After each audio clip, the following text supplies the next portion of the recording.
oso denbora txukuna, bere marka hoberena,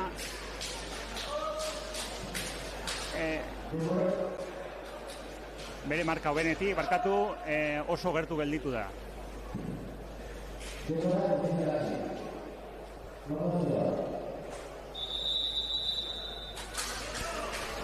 Gaur goizan ikusiko dugu norbait 22 festen?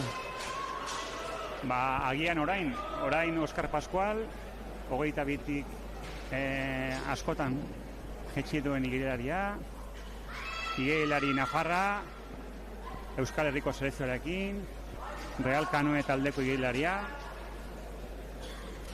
eta Europako txapelketa eraman ez zuten igerilaria, polemika pixka bat egon zen Espainiko Federazioarekin. Oskar Pascual eraman izango balute, Espainiak domina irabazteko aukera handiak izango lituzke.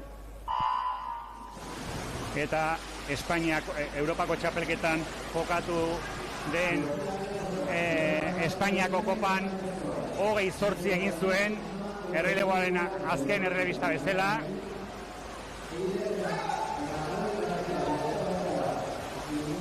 Aipatzeko ere, Mikel Bildosola, 1983an jaioa, 3. egin du serie honetan. 75 denborarekin.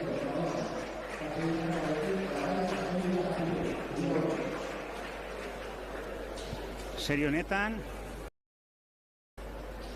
parte hartu du Euskadiko errekorra daukan igerilariak, 2. kaletik, Mikel Bildosola, 52 urteko igerilaria, oraindik lehian, bai master txapelketetan eta bai absoluto mailan ere.